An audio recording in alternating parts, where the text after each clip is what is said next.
देवव्रत ने समस्त वृद्ध मंत्रियों को बुलाया और भी विशिष्ट अधिकारियों को, क्योंकि युवराज पद पर हैं, और बिना सूचना के अपने पिता के सारथी को लेकर वहां पहुंचे निषाद के घर में। क्या शुल्क रखा है आपने अपनी पुत्री के लिए? जो भी चाहोगे मैं तुम्हें दूंगा, पर मेरे पिताश्री के लिए तुम्हारी ये कन्या चाहिए। महाराज, वो तो स्पष्ट मैंने कह दिया था कि हमारी पुत्री के गर्भ से जो पुत्र होगा वही राज सिंहासन पर बैठेगा। बस अगर ये बात आप पूर्ण कर लें तो निषाद के ऐसा कहने पर समस्त मंत्रियों और राज पदाधिकारियों के सामने कहा कि मैं अपने पिता का मनोरथ पूर्ण करने के लिए ये प्रतिज्ञा करता हूं कि कभी राज सिंहासन पर नहीं बैठूंगा। युवराज पद पर हूं तो जीवन भर सिंहासन की रक्षा करूंगा, और जो तुम्हारी पुत्री से पुत्र होगा वही राज सिंहासन पर, यह मैं प्रतिज्ञा करता हूं। बोले महाराज, ये दोषयुक्त हमें इसमें दिखाई दे रहा है, क्योंकि आज तक कोई ऐसा पुरुष पैदा नहीं हुआ कि आपका विरोध सह सके। तो आप तो ऐसा बोल गए, लेकिन जब आप ब्याह करेंगे और आपका पुत्र पैदा होगा तो उसने तो संकल्प नहीं किया, वो तो मार के गिरा देगा और सिंहासन पर बैठेगा। जब उसे पता चलेगा कि आप युवराज पद पर थे और ऐसा हुआ तो बर्दाश्त नहीं करेगा। महाराज, मुझे डर लग रहा है ऐसा आपके कहने पर भी। इसलिए कन्या पर आपका पूरा अधिकार तभी माना जाएगा जब आप मुझे निर्भय कर देंगे। सत्यवती के हित के लिए राजाओं के मंत्रियों के बीच में आपको वो बात कहनी होगी जिससे मैं निर्भय हो जाऊं। और मैं जानता हूं कि आप कभी हंसी में भी मिथ्या नहीं बोलते, इसलिए आप जो बोलेंगे मैं स्वीकार करूंगा। पर आपका पुत्र सिंहासन का अधिकारी बनेगा तब किसका बस चलेगा? निषाद राज के अभिप्राय को समझकर सत्य धर्म में तत्पर रहने वाले देवव्रत ने अपने पिता का प्रिय करने की इच्छा से बड़ी ही कठोर प्रतिज्ञा की, जो किसी देवता, किसी दैत्य, किसी मानव ने आज तक नहीं की। अपने पिता के लिए उन्होंने कहा, मेरी बात सुनो, जितने दिव्य ऋषि, देवता, अंतरिक्ष के दैवी शक्तियां सब प्रकट होके सुनो। मैं सत्य कहता हूं, पिता के लिए मैं आजीवन ब्रह्मचारी। ये बहुत बड़ी बात है। पिता के लिए मैं आजीवन ब्रह्मचारी रहूंगा, कभी किसी स्त्री को स्वीकार ही नहीं करूंगा, ना राज सिंहासन में बैठूंगा, ना कभी ब्याह करूंगा, ना कभी ब्रह्मचर्य तोड़ूंगा। भीष्म प्रतिज्ञा इसी कहते हैं। समस्त देवी देवता ऋषि मुनि इसके साक्षी बने कि आज अभी तक तो ब्रह्मचारी है, आजीवन ब्रह्मचर्य रहूंगा, कभी राज सिंहासन पर नहीं बैठूंगा, अपने पिता के सुख के लिए। महाराज, जो ही भीष्म जी ने आजीवन अखंड ब्रह्मचर्य के व्रत की प्रतिज्ञा की, तो बड़े बड़े ऋषि मुनि देवता सब, ततो अंतरिक्ष अप्सरसो देवा सप्त ऋषि गणास तथा अव्यवर्षंत कुसुमैर भीष्मोप्यमिति चाब्रवन। जय हो भीष्म प्रतिज्ञा करने वाले देवव्रत भीष्म की जय हो। आज से तुम्हारा नाम भीष्म पड़ेगा। और पुष्पों की वर्षा ऋषियों ने, देवताओं ने, अप्सराओं ने की। ये भयंकर प्रतिज्ञा आज तक किसी ने नहीं की, भीष्म जी ने। इसलिए आज से तुम्हारा नाम भीष्म पड़ेगा। अब तो कोई शब्द ही नहीं रह गया था। निषाद कन्या से बोले, मां रथ पर विराजमान होइए। रथ पर बैठा करके ले चले। उन सत्यवती जी को जब महाराज शांतन के समीप लाए तो जैसे मछली को जल में छोड़ दे तो नवीन प्राण आ जाते हैं, ऐसे देखकर। पर आश्चर्यचकित होकर के बोले, जिसे मैं नहीं ला पाया उसे तुम कैसे ले आए? राजमंत्रियों ने बताया, महाराज ऐसी इन्होंने प्रतिज्ञा कर ली आंखों में अश्रु आ गए शांतनु जी के, मेरे लिए इतना बड़ा त्याग, जाओ मैं आशीर्वाद देता हूं, मृत्यु तुम्हारे वश में होगी, जो त्रिभुवन को वश में रखती है मृत्यु, वो तुम्हारे वश में होगी, जब चाहोगे तब शरीर छोड़ोगे, नहीं चाहोगे तो तुम्हारे शरीर को मृत्यु स्पर्श ही नहीं कर सकती। मृत्यु विजयी स्वच्छंद मृत्यु का वरदान दिया। नते मृत्यु प्रभाविता यावत जीवित मिच्छसी त्वत्तो हनुज्ञाम संप्राप्य मृत्यु प्रभाविता नग। हे पुत्र, जब तक तुम नहीं चाहोगे तब तक तुम्हारे शरीर को मृत्यु छू ही नहीं सकती। मृत्यु विजयी होने का वरदान महाराज शांतनु ने दिया। सत्यवती जी महातपस्वी चेदिराज वसु की पुत्री हैं। पालन निषाद राज ने किया। शांतनु ने ज्योतिषाचार्यों से जान करके कि ये विशुद्ध वसु की कन्या है, शास्त्रीय विधि से विवाह किया, महल में विराजमान हुए। कुछ काल के पश्चात सत्यवती जी के गर्भ से शांतनु का बुद्धिमान पुत्र चित्रांगद प्रकट हुआ, जिसका नाम चित्रांगद रखा गया। बड़ा ही पराक्रमी, श्रेष्ठ पुरुषों में सम्माननीय। शांतनु ने फिर दूसरा पुत्र प्रकट किया, जिसका नाम विचित्रवीर्य हुआ।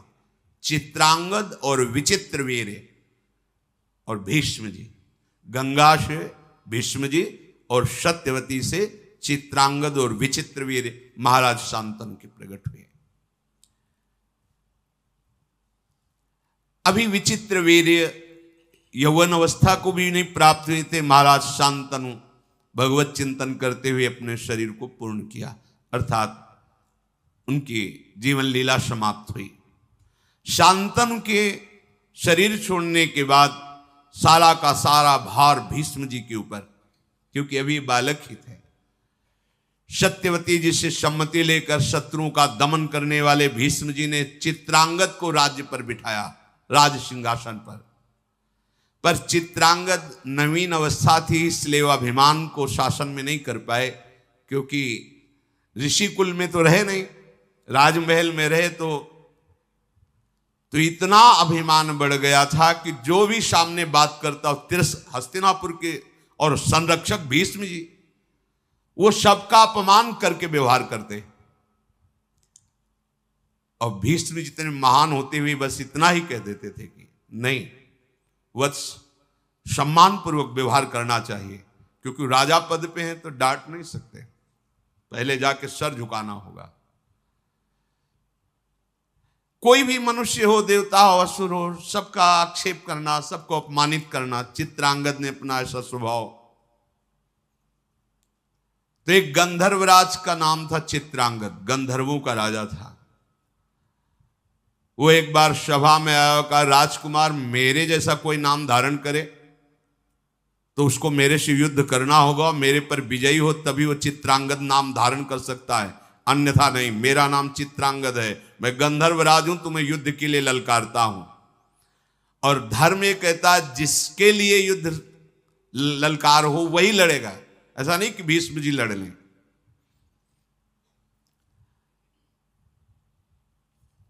सभा से सम्मति पास हुई और कुरुक्षेत्र में चित्रांगद राजकुमार और गंधर्वराज चित्रांगद का युद्ध हुआ। अब वो माया युद्ध का स्वामी चित्रांगद, जो गंधर्वराज है, मार डाला चित्रांगद राजकुमार को। कुछ नहीं कर सकते, क्योंकि द्वंद्व युद्ध है। ऐसा नहीं कि उसमें बचाव पक्ष या भीष्म जी अस्त्र चला दे, नहीं, धर्म कहता है ऐसा। अगर द्वंद्व युद्ध में जिसको ललकारा गया है और उसने ललकार स्वीकार किए तो वही निर्णय करेगा, वो मारे गए। अब तो हस्तिनापुर में बड़ी शोक की लहर छा गई। चित्रांगद के मारे जाने पर शांतनुनंदन भीष्म जी ने उनकी अंत्येष्टि क्रिया कराई। विचित्रवीर अभी बालक ही थे, पर सत्यवती जी से सलाह करके मंत्रियों से उनको राज सिंहासन पर अभिषेक किया, राजा के पद पर विराजमान किया। भीष्म जी आज्ञा के अधीन रह करके सिंहासन की पूर्ण रक्षा, बैठे केवल वो बालक ही तो हैं। चित्रांगद के मारे जाने पर विचित्रवीर्य अभी बहुत छोटे थे, पर राज्य का भार अर्थात सिंहासन पर उन्हें विराजमान किया गया। भीष्म जी रक्षा करते। अब धीरे धीरे नवकिशोर अवस्था आई। सत्यवती जी ने कहा कि भीष्म, इनके ब्याह की व्यवस्था तुम्हें करनी पड़ेगी, क्योंकि प्रायः ये बात थी कि निषाद कन्या से महाराज शांतनु ने ये पुत्र प्रकट किए, तो जैसे कोई बड़े बड़े राजा लोग स्वयंवर करते तो प्रायः निमंत्रण आदि के लिए। भीष्म जी से सत्यवती जी ने कहा कि इनके ब्याह की व्यवस्था करनी होगी। गुप्तचरों ने बताया कि काशी में स्वयंवर की रचना हो रही है। काशी राज की तीनों कन्याएं स्वयंवर में वर का वरण करेंगी। भीष्म जी ने माता सत्यवती से कहा कि मुझे ही जाना पड़ेगा। आज्ञा ली। महारथियों में श्रेष्ठ शत्रु विजयी भीष्म अकेले सारथी को लेकर के वाराणसी पहुंचे और स्वयंवर सभा में जब प्रवेश किया तो बहुत से राजा बैठे हुए थे। सब देख के तालियां बजा के हंस दिए, वाह बाल ब्रह्मचारी, अब ब्याह का मन हुआ है, क्योंकि स्वयंवर में तो वही आएगा जिसका ब्याह का। अरे भाई, हम तो बड़ा सम्मान करते थे कि शांतनु नंदन भीष्म की अमोघ प्रतिज्ञा है, और ये क्या हुआ, ये तो यहां स्वयंवर में ब्याह करने के लिए आ गए। और खूब हंसी मजाक राजाओं ने। जब ऐसी हंसी उड़ाने लगे तो भीष्म जी बड़े धर्मात्मा थे। कहा कि तुम लोगों की निर्लज्जता से हमें कोई फर्क नहीं पड़ता है, तुम व्यर्थ में उपहास मत करो। मैं हस्तिनापुर सिंहासन की तरफ से आया हूं। महाराज विचित्रवीर के लिए इन कन्याओं को स्वयंवर से अपहरण करके ले जाऊंगा। तुम में जिसकी सामर्थ्य हो, तो मैं हस्तिनापुर की तरफ से हूं। मैं अपने लिए स्वयंवर में नहीं आया, मैं हस्तिनापुर सिंहासन की तरफ से आया हूं। सिंहासन में विराजमान महाराज विचित्रवीर के लिए इन कन्याओं को मैं बलपूर्वक अपहरण करके ले जाऊंगा। तुम में जिसकी सामर्थ्य हो, मुझसे युद्ध करे। मैं धर्म के अनुसार हर कार्य करता हूं। सभा में भीष्म जी ने कहा, कई प्रकार के विवाह होते हैं जिनको मुझे पता है, मैंने धर्मशास्त्रों का गुरुजनों से स्वाध्याय किया है। कन्या को यथाशक्ति वस्त्राभूषणों से विभूषित करके गुणवान वर को बुलाकर उसे कुछ धन देकर उसके साथ ब्याह करना, ब्राह्मणों की उपस्थिति में, उसे ब्राह्म विवाह कहते हैं। और धन नियत करके कन्यादान करना, धन ले करके कन्यादान करना, उसे आसुर विवाह कहते हैं। बलपूर्वक कन्या का अपहरण करना, उसे राक्षसी विवाह कहते हैं। और वर और कन्या की ही परस्पर केवल अनुमति से विवाह होना गांधर्व विवाह कहलाता है। अचेत अवस्था में पड़ी हुई कन्या को उठा ले जाना और विवाह कर लेना, उसे पिशाच विवाह कहते हैं। कुछ लोग वर और कन्या को एकत्र करके स्वयं उनसे प्रतिज्ञा कराते हैं कि हम दोनों गारस्थ धर्म का पालन करेंगे। फिर कन्या का पिता दोनों की पूजा करके अलंकार युक्त कन्या का वर के लिए दान करता है। ये प्राजापत्य विवाह कहलाता है। कुछ लोग आर्ष विधि करके ऋत्वज को कन्या देते हैं। इस प्रकार विवाहित होने वाले दैव विवाह की रीति से वो पत्नी प्राप्त, इसे दैव विवाह कहते हैं। ये 8 प्रकार के विवाह का वर्णन मैंने किया। मुझे धर्म का ज्ञान है। क्षत्रिय स्वयंवर की प्रशंसा करते हैं और स्वयंवर में बलवान राजा जबरदस्ती उन राजकुमारियों का अपहरण करके ले जाए, ऐसी विधान है। इसलिए धर्म के अनुसार मैं इन कन्याओं का अपहरण करता हूं अपने महाराज विचित्रवीर के लिए। ऐसा नहीं कि धर्म के विरुद्ध आचरण का। भूमि पालो, तुम लोगों की भुजाओं में यदि बल हो तो मुझे पराजित करो और इन कन्याओं को छीन लो। केवल हंसी मजाक करने से बात नहीं होती। मैं युद्ध के लिए संपूर्ण राजाओं को एक साथ निमंत्रण देता हूं कि इन 3 कुमारियों को बैठा लिया, अब जिसकी भुजाओं में बल हो, मैं अकेले हूं, छुड़ा लो। भीष्म जी की बात सुनकर जितने वहां कन्या को प्राप्त करने के लिए राजा राजकुमार आए थे, सब ने अपने अपने कवच बांधने शुरू किए, भुजाओं में ताल ठोक करके भीष्म जी से लड़ने के लिए चले। जल्दीबाजी में कोई इधर कवच बांध रहा है, कोई उधर कवच बांध रहा है, मानो आकाश मंडल से तारे टूट पड़ रहे हो, ऐसे राजा चमकते हुए मुकुट, धनुष बाण भीष्म जी को घेर लिया। क्रोध में भर करके, भवें टेढ़ी करके चारों तरफ से ऐसे बाण वर्षा करने लगे जैसे वर्षा में पानी की बूंदें गिरते हैं। भीष्म जी ने दिव्यास्त्र के द्वारा सब बाणों को भस्म कर दिया। रोंगटे खड़े हो गए राजाओं के, एक साथ इतने राजाओं का आक्रमण।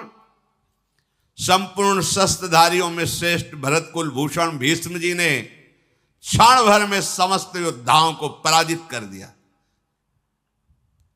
कन्याओं को साथ लेकर राजधानी हस्तिनापुर की तरफ प्रस्थान किया। पीछे से आवाज आई, भीष्म रुको।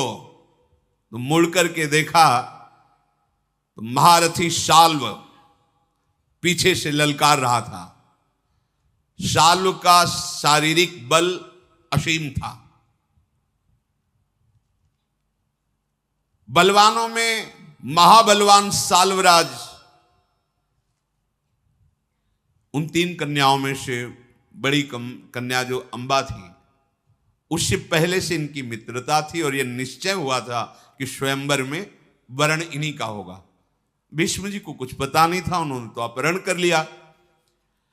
शत्रु सेना का संहार करने वाले भीष्म जी ने ललकार सुनी, रथ मोड़ दिया।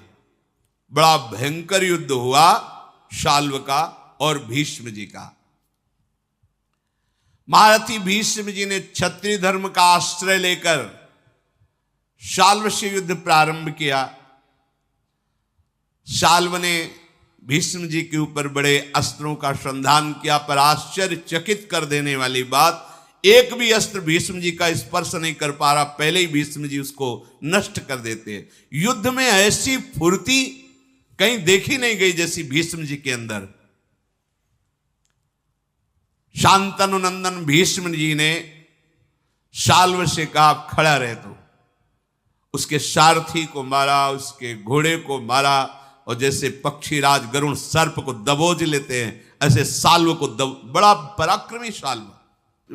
भीष्म जी ने उसे घुटने के बल करके कहा, जा तेरे प्राण छोड़ता हूं, आवाज मत कर, वापस चला जा। इंदास्त्र के द्वारा उसको मूर्छित करके सावधान करके, जा प्राणदान करता हूं, तुझे मारूंगा नहीं। शाल्व निराश होकर के चला गया। शत्रु नगर पर विजय पाने वाले भीष्म जी महाराज उन कन्याओं को लेकर के हस्तिनापुर में प्रवेश किया। काशीराज की कन्याओं को जैसे अपनी छोटी बहन को लेकर जाया जाता, ऐसे भीष्म जी लेकर गए। विचित्रवीर्य अभी पूर्ण यौवन अवस्था को भी प्राप्त नहीं हुए थे। भीष्म जी के पराक्रम द्वारा हर कर लाई हुई सर्व सद्गुण संपन्न कन्याओं को लाकर सत्यवती जी से कहा, स्वयंवर से जीत कर लाए और विचित्रवीर्य के साथ इनका पाणी ग्रहण करो। जब विचित्रवीर्य के साथ विवाह की तैयारी होने लगी तो अंबा ने कहा कि महाराज भीष्म से कि मैंने तो समझा था तुम महावीर अपहरण अपने लिए कर रहे हो, मैं इनके लिए नहीं हूं। तुम अपहरण करके लाए हो, तुम स्वीकार कर सकते हो, अन्यथा मैं तुमसे प्रार्थना करती हूं कि शाल्व नरेश से मेरा मन राजी था और स्वयंवर में मैं उसी का वरण करती। आपने गलत कर दिया। यदि आप वरण करो तो आप हरण करके लाओ, आपका अधिकार है। अगर आप वरण नहीं करते तो मैं फिर स्वेच्छा से इसको स्वीकार नहीं करूंगी। मैंने साल्वराज का वरण किया था। धर्मज्ञ भीष्म जी ने ये बात जब सुनी तो भीष्म जी ने कहा, मुझे पता नहीं था। ब्राह्मण मंडली बुलाई, सुंदर रथ पे बैठाला और कहा, इनको सम्मान के साथ सालों के पास ले जाओ। स्वयं धर्म के ज्ञाता थे, अब जो शेष दो कन्याएं बची, अंबिका और अंबालिका, भीष्म जी ने शास्त्रोक्त विधि के अनुसार विचित्र वीर के साथ पाणी ग्रहण, वो बहुत प्रसन्न हुई। विचित्र वीर्य समझ नहीं पाए कि कैसे गृहस्थ धर्म में चला जाता है। नवीन अवस्था थी और वो सुंदरी कन्याएं जो पत्नी के रूप में मिली, विचित्र वीर्य अश्वनी कुमार के समान सुंदर थे।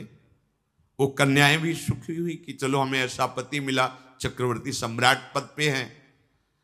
पर महाराज वो एकांत सेवन में ही अपना समय नष्ट करने लगे। विचित्र वीर्य उन दोनों पत्नियों के साथ वर्षों तक एकांत में ही रहे। इससे क्या हुआ, असंयम के कारण रागक्षमा रोग हो गया। अधिक स्त्री संयोग के कारण एकांत स्थान में वो ये समझ नहीं पाए कि गृहस्थी धर्म की भी कला है। ऐसे नहीं कि आप असंयमित होकर व्यवहार करें, नहीं, शास्त्र मर्यादा के अनुसार चले। इसीलिए पहले गुरुकुल भेजा जाता था, गुरुजनों से शास्त्र स्वाध्याय फिर गृहस्थ में जाया जाता था। ब्रह्मचर्य जीवन है, ब्रह्मचर्य त्याग ही मृत्यु है। जो ब्रह्मचर्य का खिलवाड़ करते हैं गृहस्थ धर्म में, ऐसा नहीं कि आप जैसा चाहो वैसा बर्ताव करो, ऐसा नहीं, एक संयम है। ब्रह्मचर्य ही जीवन है और ब्रह्मचर्य नाश ही मृत्यु है। ये चक्रवर्ती सम्राट पद पर है, किसी भी तरह की कोई असुविधा नहीं। राज वैद्यों के द्वारा इनका भोजन परीक्षण करके ही भेजा जाता है। ऐसे पवित्र और सुंदर वंश में प्रकट हुए, ऐसे कामासक्त हो गए कि जिस दिन से ब्याह हुआ एकांत सेवन ही और राजक्षमा रोग उनको हो गया।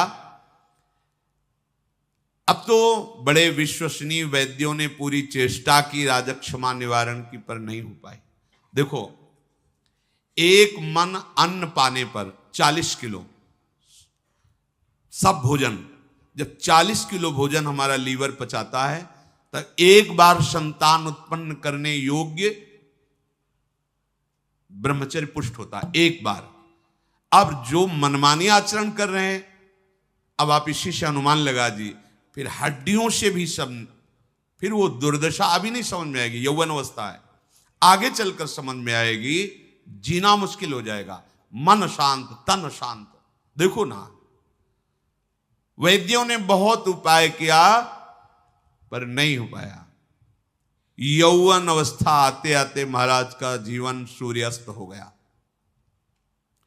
विचित्र वीर्य पधार गए, हाहाकार मच गया, क्योंकि चित्रांगद को गंधर्वराज चित्रांगद ने मार दिया और विचित्र वीर्य कामाशक्ति में पधार गए। सिंहासन पर बैठने वाला कोई नहीं। गंगानंदन भीष्म जी ने अंत्येष्टि क्रिया की और शोक में डूब गए। अब क्या होगा?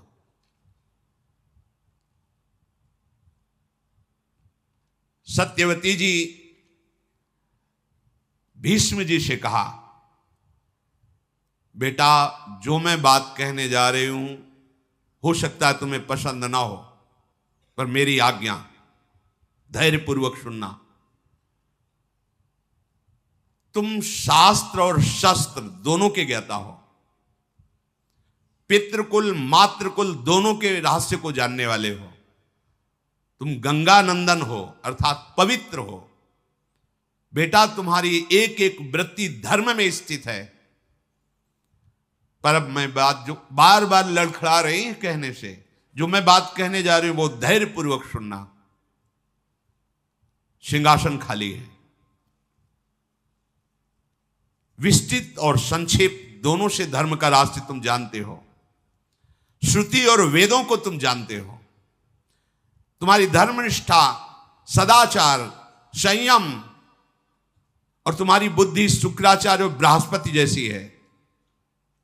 इसलिए धर्मात्माओं में श्रेष्ठ भीष्म, तुम्हें मैं जिस कार्य में लगाना चाहती हूं, कहने में संकोच हो रहा है, पर मैं आशा करती हूं मेरी आज्ञा का पालन करोगे। तुम्हारा भाई ही है विचित्र वीर्य। छोटी अवस्था में शरीर छूट गया, कोई पुत्र नहीं हुआ, ये दोनों सुंदरी राजकुमारियां जो विचित्रवीर की पत्नी बनी, अभी युवावस्था को है। भारत हमारे कुल की संतान परंपरा को सुरक्षित रखने के लिए तुम्हें मेरी ये बात माननी है कि इनके गर्भ से पुत्र उत्पन्न करो, क्योंकि तुम मेरे बेटा ही हो। पिता और माता दोनों का अधिकार होता है। पिता शांतनु, तुम्हारी मां गंगा, तो उन्हीं के समान मैं हूं। सत्यवती जी ने कहा, महाबाहो विचार करके ये धर्म कार्य है, तुमको ऐसा करना चाहिए। अभिषेक कराओ, सिंहासन पर विराजमान हो और आगे के लिए संतान उत्पन्न करो। बड़े बड़े विद्वानों मंत्रियों के बीच में सत्यवती जी ने ऐसी बात कही। धर्मात्मा भीष्म जी ने कहा, मां तुम्हारा कहना बनता है, परंतु मैं राज्य के लोभ से क्या बात, मैं कभी जीवन में अपने ब्रह्मचर्य को खंडित नहीं कर सकता। तीनों लोगों का राज्य प्राप्त हो रहा तो भी मैं तिलक नहीं लगवा सकता सिंहासन के लिए। जो प्रतिज्ञा की किसी भी स्थिति में नहीं तोड़ सकता। तीनों लोगों का राज्य, देवताओं का साम्राज्य और समस्त सुख एक साथ मेरे सामने आ जाए तो भी मेरी सत्य प्रतिज्ञा को तोड़ दे असंभव, ऐसा नहीं हो सकता। मैं प्राण त्याग सकता हूं, सत्य को नहीं। यह महाभागवत की स्थिति, सत्य को नहीं। पृथ्वी अपना गंध छोड़ सकती है, जल अपने रस को छोड़ सकता है, तेज रूप को, वायु स्पर्श को, लेकिन भीष्म अपनी प्रतिज्ञा को नहीं।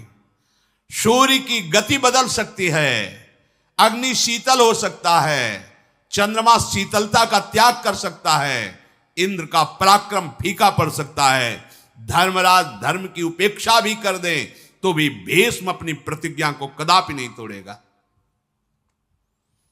माता हस्तिनापुर का क्या, चाहे संसार का नाश हो जाए, मुझे अमरत्व मिले, त्रिलोकी का राज्य मिले, पर मैं अपने प्रण को नहीं तोड़ सकता, सत्य को नहीं छोड़ सकता। माता सत्यवती चुप हो गई। उन्होंने कहा, बेटा मैं जानती हूं तुम सत्य प्रतिज्ञ हो, पर क्या तुम मेरी बात को नहीं समझ रहे हो? परंतु अगर मेरी बात को समझ रहे हो तो कोई तो उपाय होगा।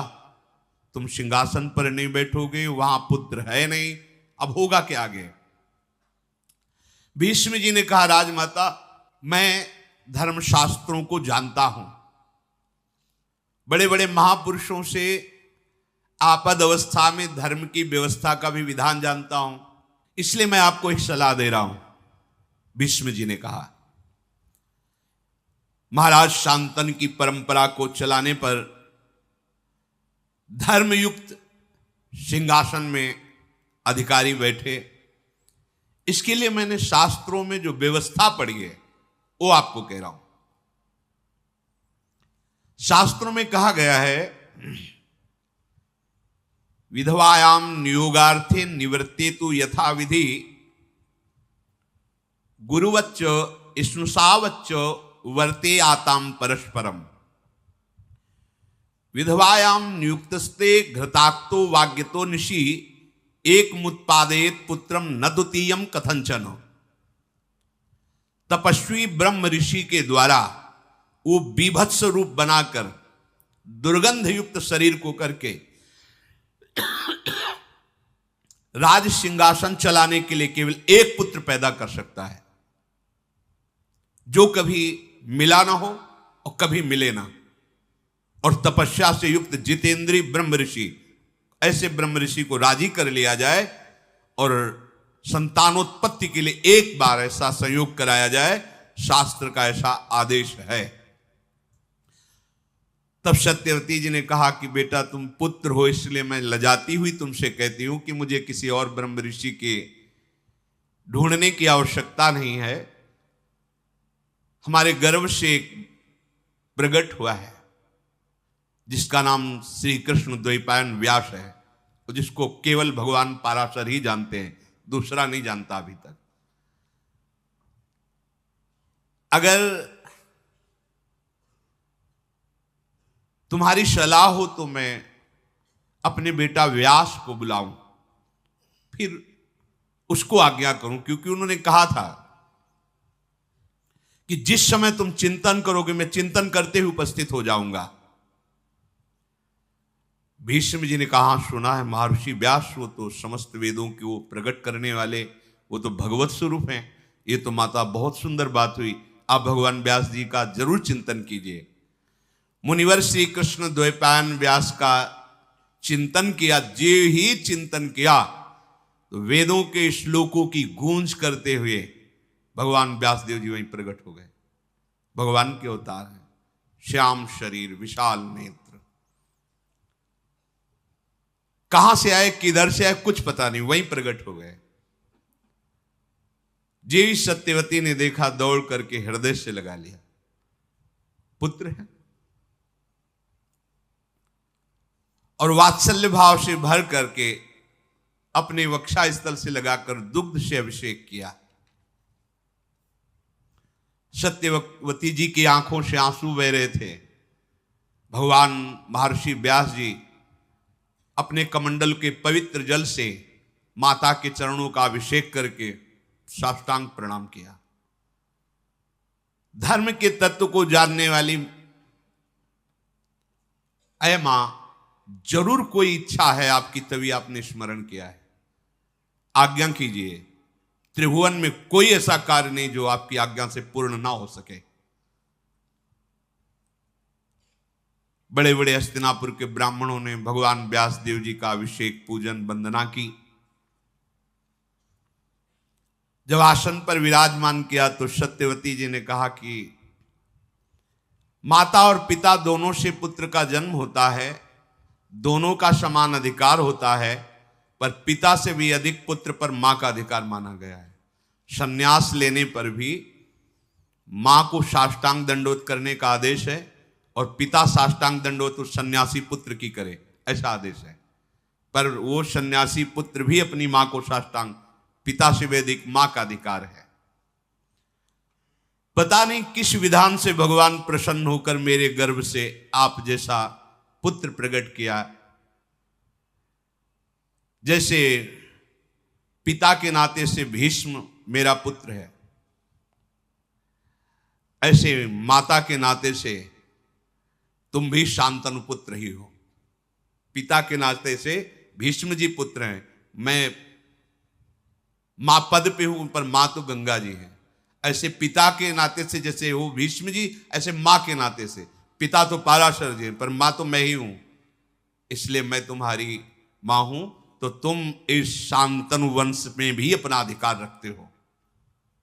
इसलिए मेरी आज्ञा है, विचित्र वीर की दोनों पत्नियों से मुझे एक एक राजकुमार चाहिए। ये संतान उत्पादन का कार्य मैं तुम्हें देती हूं और ये धर्म कार्य है। अतः मेरी बात पर विचार करके इस कुल परंपरा चलाने के लिए भीष्म की सलाह और विद्वानों की सलाह और धर्मयुक्त वो आप कार्य कीजिए।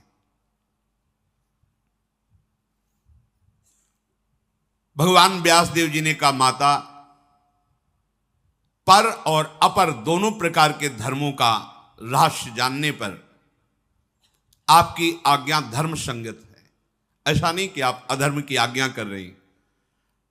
मैं किसी कामना के वशीभूत होकर नहीं, आपकी आज्ञा पालन करने के लिए जो आप कहेंगे मैं उसका पालन करूंगा। मैं वरुण के समान तेजस्वी पुत्र उन दोनों युवतियों से प्रकट करूंगा, पर मेरी आज्ञा सुना दी जाए कि इनको एक एक वर्ष तक जैसा मैं नियम बताऊं वैसे ये चलें। सत्यवती जी ने कहा, ये सब बातें बंद करो, मुझे एक वर्ष नहीं, मुझे अभी गर्भ चाहिए। एक वर्ष इंतजार करेंगे, एक वर्ष में तो बालक प्रकट हो जाए, मुझे अभी चाहिए। ये नियम संयम व्रत ये सब दूसरे को समझाओ, तुम मेरे पुत्र हो, मेरी आज्ञा है। मैं इस समय पुत्र कामना से युक्त हूं, सिंहासन खाली है, शीघ्र गर्भ धारण करने के उपाय करो। राजा का राज्य सुरक्षित रहना प्रजा के लिए बड़ा सुखकर होता है। भगवान व्यास जी ने कहा यदि मुझे समय नहीं दे रही हो तो फिर उन देवियों को बोलो कि भयभीत ना हो मेरे रूप को देखकर, घृणा ना करे मेरे रूप को देखकर। मैं ऐसा भयावना रूप रखकर उनके सामने जाऊंगा, बस उनको फिर या तो संयम में रहे, जो नियम व्रत बताएं, और अगर नहीं अभी तो फिर मेरा ऐसा स्वरूप होगा कि वो भय न धारण करे। मेरे गंध, मेरे रूप, मेरे वेश और मेरे शरीर को देखकर भयभीत होना, घृणा करना, ये सब आएगा, पर वो ऐसा ना करें, आप संभालो। ऐसा कहने के बाद महातेजस्वी मुनिश्रेष्ठ व्यास जी भगवान सत्यवती से शुद्ध वस्त्र श्रृंगार धारण कराओ और उनको बैठा लो। सत्यवती जी ने अंबिका बालिका को पुष्ट किया कि हमारे ही पुत्र हैं, भगवान व्यास देव जी हैं, सामने आएंगे, तुम्हें भयभीत नहीं होना, तुम्हें घृणा नहीं करनी, उनका इतना भी विभत्स रूप बना के आएंगे। बहुत तैयार किया, राज सिंहासन पर बैठने के लिए अधिकारी चाहिए।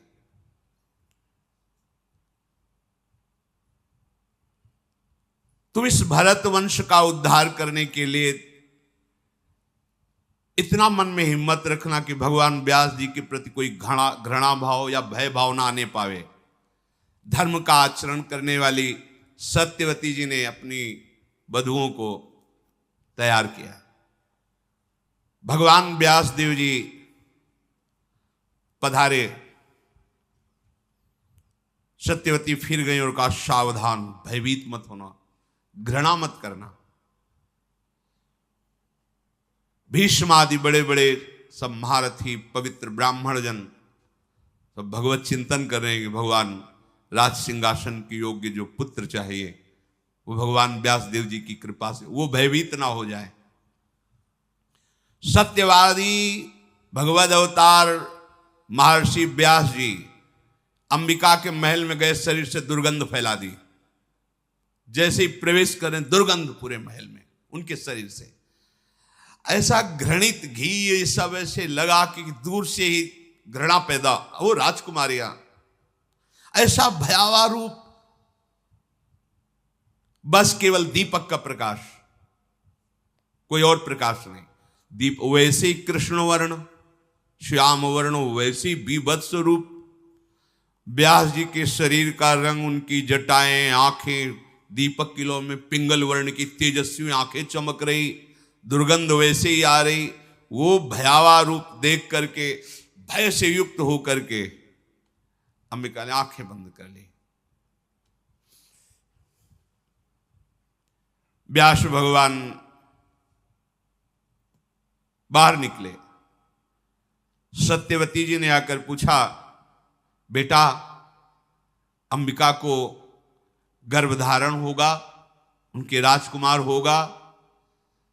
तो उन्होंने कहा, माता 10,000 हाथियों का उसकी भुजाओं में बल होगा, बड़ा विद्वान होगा, राजर्षियों में श्रेष्ठ होगा, परम सौभाग्यशाली होगा, महापराक्रमी होगा, अत्यंत बुद्धिमान होगा, पर आंखों से अंधा होगा।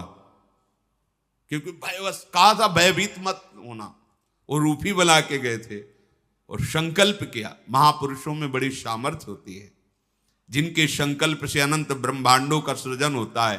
तो 2 गर्भों को धारण कराना कौन सी बात होती। पर वो सामने जेवी गए, भयभीत होकर आंख मूंद ली तो बताया सब होगा पर अंधा होगा। व्यास जी की बात सुनकर माता ने कहा कि कुरुवंश का राजा अंधा, ये उचित नहीं है। नहीं नहीं, ऐसा नहीं। देखो, जब तुम हमारी कामना की पूर्ति के लिए ही आए हो तो तुम दूसरा पुत्र प्रकट करो जो राजा के योग्य होना चाहिए। भगवान व्यासदेव जी अंतर ध्यान हो गए। कुछ समय बाद पुत्र प्रकट हुआ जो आंखों से अंधा, शरीर से अष्टपुष्ट। सत्यवती जी ने भगवान व्यासदेव जी का चिंतन किया, कहा नहीं नहीं नहीं, बिल्कुल नहीं, हमें पुत्र चाहिए जो सिंहासन के योग्य हो। फिर व्यास जी को तैयार किया और दूसरी, क्योंकि शास्त्रीय विधान एक ही बार पुत्र प्रकट करने का, दूसरी पत्नी को जो विचित्र वीर की थी तैयार किया। महर्षि फिर उसी रूप में सामने गए, वो भयंकर नेत्र तेज पीली पड़ गई, पूरा शरीर एकदम भयवश एकदम पांडुवर्ण पीली, कांतिहीन पांडुवर्ण की हो गई, आंखें तो खुली रखा, भयभीत विषादग्रस्त। भगवान व्यासदेव जी बाहर आए। सत्यवती जी ने पूछा, बेटा बालक? हां, बलवान होगा, नेत्रवान होगा, पर पांडु रोग से ग्रसित होगा, पांडुरंग का ही होगा। अब क्या करें? इसका नाम पांडु होगा। और भगवान व्यासदेव जी